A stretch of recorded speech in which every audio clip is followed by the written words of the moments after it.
Hi guys, welcome back to YouTube channel. तो basically आज मैं पढ़ाने आया हूँ डिजिटल लॉजिक। अभी देखिए, अभी आपका जो है ना डिजिटल लॉजिक का क्लास आपका कम से कम ये 30-40 लेक्चर लगेगा। पूरा डिजिटल लॉजिक आप लोग को पूरा कंप्लीट ए टू जेड, जो भी एग्जाम्स गेट एग्जाम्स के लिए प्रिपरेशन कर रहे हैं, जो भी सेमेस्टर वाइज देख रहे हो, तो उसके लिए ये सबसे जो भी आने वाला जो कई वीडियोज है जो आज से स्टार्ट होने वाला है, तो ये आप लोग के लिए बहुत ज़्यादा हेल्पफुल होगा। तो आप लोग प्लीज़ इस वीडियो को देखना, ठीक है, ताकि आप लोग को पूरा डिजिटल लॉजिक क्या होता है आप लोग को पूरा ए टू जेड पता चल जाए, ठीक है। तो देखिए डिजिटल लॉजिक क्या होता है। पहले इसमें ना पहले कुछ कुछ गेट होता है, लाइक नॉट गेट होता है, एंड गेट होता है, और गेट होता है, एक्सॉर होता है, एक्सनॉर होता है, ठीक है। ये स्टार्टिंग गेट होता है हम लोग का बेसिकली, ठीक है। तो इसमें सबसे पहला जो है नॉट गेट है। नॉट गेट को हम लोग क्या बोलते हैं, इन्वर्टर भी बोलते हैं और निगेशन भी बोलते हैं। इन्वर्टर क्यों बोलते हैं हम लोग बेसिकली, इन्वर्टर मतलब क्या है, लाइक अगर हम लोग जीरो देंगे इनपुट में तो वो आउट वन हो जाएगा आउटपुट में, ठीक है। अगर वन आउटपुट देंगे तो हम लोग का जीरो इनपुट हो जाएगा, मतलब ऐसा कुछ होता रहेगा। मतलब क्या होगा ना, हम लोग का लाइक जीरो देंगे तो वन होगा, तो वन देंगे तो जीरो होगा, मतलब एक तरह से निगेशन टाइप होगा, ठीक है। तो देखिए यहाँ पे जैसे इसका डायग्राम है कि आप यहाँ पे इनपुट में वन दिए तो आउटपुट में क्या निकला, जीरो निकला, ठीक है। और यहाँ पे जीरो इनपुट दिया तो आउटपुट में क्या निकला, वन निकला। तो ये इसका डायग्राम दिया हो। फिर यहाँ पे देखिए आपका ये भी मतलब इसका डायग्राम है, नॉट गेट कैसे बनाया, ये तीन तो जो है इसका डायग्राम है, ठीक है। तो आप लोग इस चीज को उतार सकते हैं कॉपी में, ठीक है। अभी देखिए, अभी इसको ना बफर सर्किट क्या होता है बेसिकली। बफर सर्किट होता है ना कि ऐसा सर्किट जिसमें अगर हम इनपुट में जो देंगे हमको वही आउटपुट सेम मिलेगा, ठीक है। तो देखिए यहाँ पे बफर सर्किट डायग्राम है कि दो नॉट गेट हम लोग एक साथ लगाते हैं, तो यहाँ पे वन है, इनपुट दिए वन तो जीरो आएगा कि एक नॉट गेट क्रॉस हुआ। अब जब दूसरा नॉट गेट में जाएगा तो जीरो से फिर क्या हो जाएगा, वन हो जाएगा। तो देखिए एट द एंड क्या हुआ, इनपुट आपका वन रहा और आउटपुट भी क्या वन हो गया। तो इसका मतलब क्या बोले मैंने कि जब इनपुट सेम और आउटपुट सेम होगा तो इसका मतलब वो क्या होगा, बफर सर्किट हो जाएगा, ठीक है। तो देखिए यहाँ पे what you give input output will be same, ठीक है। तो इसको हम लोग क्या बोलते हैं बेसिकली, बफर सर्किट बोलते हैं कि जो भी हम लोग इनपुट देंगे वो सेम चीज हम लोग को आउटपुट में निकलेगा, ठीक है। अब देखिए यहाँ पे दो चीज है, एक लूप क्या होता है बेसिकली कि एक इवन नंबर का लूप होता है और एक होता है आपका ऑड नंबर का लूप होता है, ठीक है। तो इवन नंबर का लूप में क्या है, हम यहाँ पे दो नॉट गेट रखे हैं, ठीक है। जैसे कि देख सकते हैं आप लोग, अभी है यहाँ पे जीरो हम इनपुट में लिए तो जीरो से जब एक नॉट गेट क्रॉस किया तो वो वन हो गया, क्योंकि जैसे मैंने बताया था कि ये निगेशन है, तो ये क्या होता है, जीरो से वन हो जाता है, तो जीरो से वन हो गया। अभी देखिए फिर एक और नॉट गेट लगा हुआ तो वन से क्या हुआ, वो जीरो हो गया, ठीक है। तो अभी देखिए ये जो है ना ये लाइन फिर घूम के क्या हो रहा है, ऐसे हो रहा है। तो इसका मतलब क्या हो रहा है कि ये जीरो जो इनपुट है जीरो आउटपुट हो गया, मतलब ये होल्ड कर रहा है ना। स्टेट होल्ड मींस क्या, मतलब वो पकड़ के बैठा हुआ है इनपुट को कि हाँ मेरा अगर इनपुट वन दिया है तो हमको आउटपुट भी वन ही चाहिए। तो इसमें क्या हुआ, होल्ड स्टेट हो गया। अभी फिर जीरो यहाँ पे आएगा, फिर ऐसे सेम टू सेम कंटिन्यू चलता है। क्या हुआ, जीरो जो है होल्ड करिए, अगर हम लोग जीरो इनपुट लेते हैं तो जीरो होल्ड पे रहेगा। अगर हम लोग यहाँ पे वन इनपुट लेते तो क्या होता है, ये वन होता है, फिर ये जीरो होता है, फिर वन होता है, मतलब फिर क्या हुआ, वन इनपुट तो आउटपुट भी वन होगा। तो इसलिए क्या हुआ यहाँ पे फिर से देखिए वन वन वन वन क्या हुआ, होल्ड कर दिया। इसलिए क्या बोलते हैं, इसको होल्ड स्टेट बोलते हैं, ठीक है। अभी देखिए इसको कुछ कुछ नाम से भी हम लोग डिनोट करते हैं, जैसे कि बाइस्टेबल मल्टीवाइब्रेटर हो गया, ठीक है, डीसी जनरेटर हो गया, ठीक है। ये दो और भी बहुत सारे नाम होते हैं, बट मैं स्पेसिफिकली देखिए दो नाम, इस ज्यादा इंपॉर्टेंट होता नहीं है सब चीज के बारे में, तो इसलिए हम क्या किए, सिर्फ दो नाम यहाँ पे रखे हुए हैं। अभी देखिए अभी है इसका ट्रूथ टेबल। मैं इससे बताने से पहले ट्रूथ टेबल बता दूं इसका, कि इसका जो ट्रूथ टेबल है ये देखिए, इनपुट जीरो तो आउटपुट वन, फिर इनपुट वन तो आउटपुट जीरो, ये इसका ट्रूथ टेबल है, ठीक है। बहुत सिंपल ट्रूथ टेबल है इसका। अभी देखिए अब odd number of not get in loop क्या होता है बेसिकली, कि ऑड नंबर में क्या होता है कि हम लोग क्या किए, यहाँ पे odd number of not gate लिए, ओके। तो हम लोग वन यहाँ पे इनपुट देंगे, तो जब ये एक क्रॉस किया तो जीरो हो गया, फिर जब वो दूसरा क्रॉस किया तो फिर जीरो से वन हो गया, फिर तीसरा जब क्रॉस किया तो फिर वन से क्या हो गया, जीरो हो गया। तो देखिए अभी आप नोटिस कर सकते हैं कि जब भी हम लोग odd number of not gate लिए लूप में, तो वन से क्या हुआ, वन इनपुट दिए तो आउटपुट क्या हम लोग को मिला, जीरो। अब ये फिर जीरो यहाँ पे आएगा, जब आया तो जीरो यहाँ पे आएगा, फिर जीरो से करते करते ये वन बन जाएगा, ठीक है। तो इसका मतलब क्या हो रहा है ना, ये ऐसे हो रहा है, वन जीरो ऐसा हो रहा है, समझे। देखिए वन जीरो चलते रहेगा, ठीक है, ये कंटिन्यूअसली। तो इसका क्या है, इसको हम लोग बोल सकते हैं अनस्टेबल मल्टीवाइब्रेटर बोल सकते हैं, या क्लॉक जनरेटर बोल सकते हैं, या स्क्वायर वेव जनरेटर बोल सकते हैं, ठीक है। तो देखिए ये बेसिकली आपका है नॉट गेट। और अभी आपको देखिए अभी अभी बहुत सारा गेट है, एंड गेट है, और गेट जो मैं अभी करवाने वाला हूँ। तो आप लोग देखिए बेसिकली क्या है, जैसे मैंने नॉट गेट कंप्लीट किया, अब क्या है एंड गेट। अब एंड गेट का सिंपल सा मतलब है ना कि आपको इसको हम लोग डॉट से रिप्रेजेंट करते हैं। अभी डॉट ना हम लोग मान सकते हैं, मतलब उसको हम लोग 100% नहीं, मतलब मान सकते हैं कि वो एक मल्टीप्लाई ऐसा काम करता है, ठीक है हम लोग। तो देखिए यहाँ पे क्या एक इसका रिप्रेजेंटेशन कुछ ऐसा होता है कि ए और बी दोनों इनपुट होता है, वहां से ये जो गेट है एंड गेट, वहां से जैसे वो आउटपुट में निकलता है तो ए डॉट बी बन जाता है, ठीक है।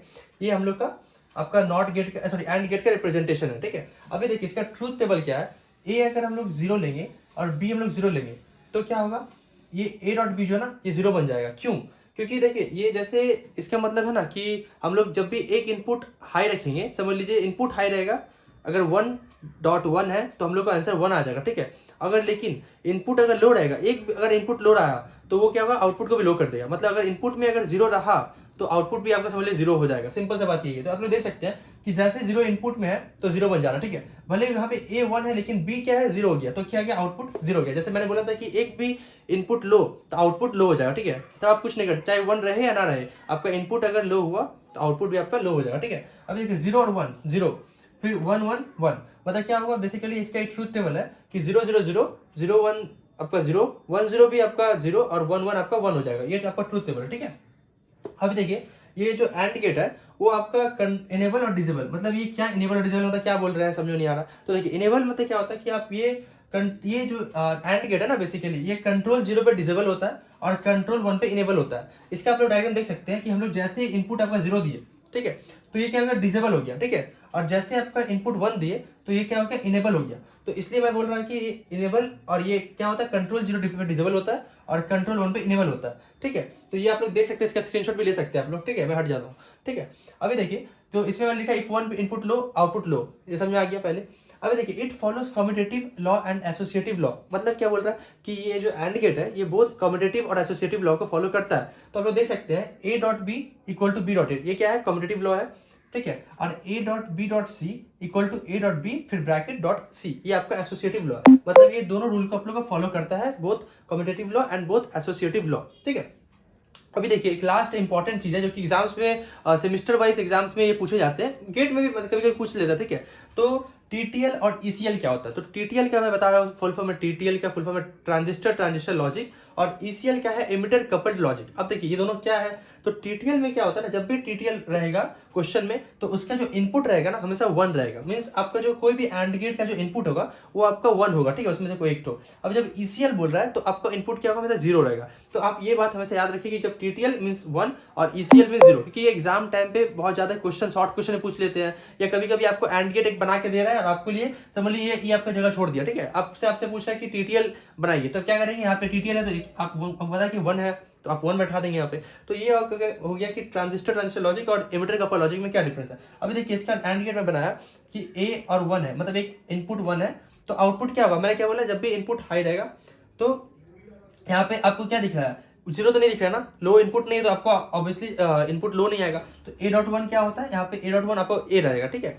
अभी देखिए A.0 तो क्या हो रहा है, तो जब A.0 हुआ तो ये 0 हो गया, मतलब आउटपुट आपका क्या हो गया, जैसे इनपुट लो तो आउटपुट आपका लो हो गया, क्योंकि इनपुट लो क्यों हुआ, क्योंकि हम ईसीएल है, तो ईसीएल मतलब क्या होगा, एमिटर कपल लॉजिक। तो देखिए ये बेसिकली आपका रिप्रेजेंटेशन है पूरा एंड गेट के बारे में। अभी और भी गेट सारे बचे हैं तो मैं उसको और धीरे धीरे कंप्लीट कर, अभी क्या है ना, ये आपका और गेट। अब और गेट क्या होता है बेसिकली कि और गेट को हम लोग ऐसे रिप्रेजेंट करते हैं, अब ये ए बी जिसमें इनपुट रहता है और हम लोग आउटपुट क्या मिलता है, ए प्लस बी मिलता है, ठीक है। हम लोग इसको बेसिकली हम लोग क्या करते हैं, प्लस से डिनोट करते हैं, ठीक है। अभी देखिए इसका ट्रूथ टेबल क्या है, ए और बी हम लोग का इनपुट जैसे मैं बोला था, तो 0 0 0 1 1 0 1 1 ये तो फिक्स रहता है, ठीक है।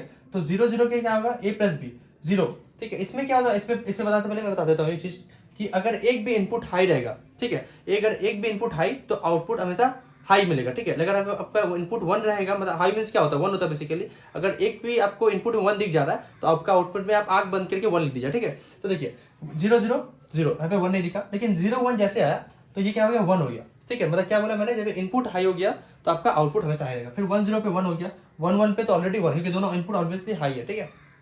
ये हो गया आपका और गेट। अभी देखिए ये क्या होता है, ये कंट्रोल 0 पे इनेबल होता है और कंट्रोल 1 पे डिसेबल होता है, ठीक है। तो कंट्रोल देखिए आप जैसे ये देख सकते हैं डायग्राम, यहाँ पे जब मैंने 1 0 था तो ये 1 0 हो गया, मतलब ये इनेबल है, और जब 0 1 था तो 1 1 हो गया, मतलब ये डिसेबल है, ठीक है। तो कंट्रोल 0 पे इनेबल होता है और कंट्रोल 1 पे आपका डिसेबल होता है, ठीक है। अभी ये क्या करता है, और गेट जो है ये कम्यूटेटिव लॉ और एसोसिएटिव लॉ दोनों को फॉलो करता है। तो आप देख सकते हैं कि A plus b equal to b plus c, ये आपका कम्यूटेटिव लॉ हो गया, और A plus b plus c equal to A plus b bracket में प्लस सी, ये आपका एसोसिएटिव लॉ हो गया। तो ये हो गया आपका और गेट, जो आपको पूरी मैं बता स्टार्टिंग जो आपका मतलब एक फंडामेंटल मैं बोल सकता हूँ कि नॉट एंड और, ये गेट जो है ये आपका मैंने कंप्लीट करा दिया हूँ। तो आई होप ये आप लोग को वीडियो अच्छा लगा हो, तो अगर अच्छा लगा तो आप लोग को लाइक और सब्सक्राइब करें, क्योंकि ये पूरा जो मैंने बताया नॉट एंड और, ये पूरा सेमेस्टर वाइज जब वो जिस चीज़ का मतलब जो बीटेक कर रहे हैं सेमिस्टर जिसका में है डिजिटल लॉजिक, वो बहुत अच्छा तरीका से इसमें मतलब अभी जो प्लेलिस्ट आने वाला है मेरा वीडियोस का, वो बहुत आप लोग पढ़ के मतलब बहुत अच्छे से आप लोग को पूरा पता चल जाएगा कि डिजिटल लॉजिक क्या है। आप लोग उसमें मास्टर कर सकते हो बेसिकली डिजिटल लॉजिक में, फिर आप लोग के लिए बहुत आसान लगेगा वो चीज़। तो ये मैं बताना चाह रहा हूँ। अभी जो मैंने नेक्स्ट वीडियो आएगा उसमें आपको नैंड नॉड ये एक्स नॉड ये सब मिलेगा, ठीक है। तो थैंक यू।